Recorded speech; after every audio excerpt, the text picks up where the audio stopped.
So bed కింద 2 pots ఉన్నాయి. ఆ 2 పాట్స్ ఏంటంటే ఒకటేమో టాయిలెట్కి యూజ్ చేసేవాళ్ళంటే ఒకటేమో పూప్కి యూజ్ చేసేవాళ్ళంటే. అప్పట్లో టాయిలెట్స్ అవేం లేవు. సో ఇట్లానే ఓపెన్ ప్లేస్లోనే వాళ్ళకి అంత ప్రైవసీ ఏమి ఉండకపోయేదంట. లేడీస్ అయితే డైరెక్ట్గా ఇట్లా కార్నర్స్లో ఉంటే డైరెక్ట్ వెళ్ళి అందులో టాయిలెట్ పోసేవాళ్ళంట.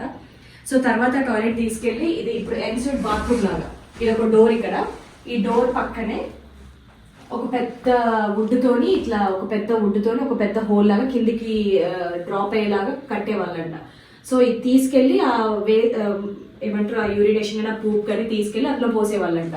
తర్వాత పీపుల్ వచ్చి కలెక్ట్ చేసుకునే వాళ్ళంట. దాన్ని డిఫరెంట్ పర్పసెస్ యూజ్ చేసేవాళ్ళంట. లైక్ ఫర్టిలైజేషన్ కానీ దేనికైనా యూజ్ చేసేవాళ్ళంట.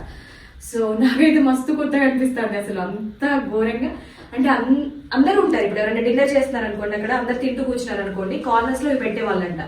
ఇవి గోజెండర్స్ ఆ కార్నర్స్ లో పెడితే వెళ్ళి డైరెక్ట్ టాయిలెట్ పోయడం కానీ పూప్ చేయడం కానీ చేసేవాళ్ళంట. నాకు చెప్పడానికి మస్తు వెరైటీగా అనిపిస్తుంది. సో అది భలేగా అసలు అంటే అంత ముందు కాలంలో లివ్ చేసిన లైఫ్ ఇస్ చాలా డిఫరెంట్గా ఉంది. మనం ఇప్పుడు అన్ని ఫెసిలిటీస్ ఎంత లగ్జరీస్తోనే ఇట్లా బతుకుతున్నాం. అప్పట్లో బతకడమే చాలా కష్టం. యాక్చువల్గా వెరైటీ ఉంది కాన్సెప్ట్.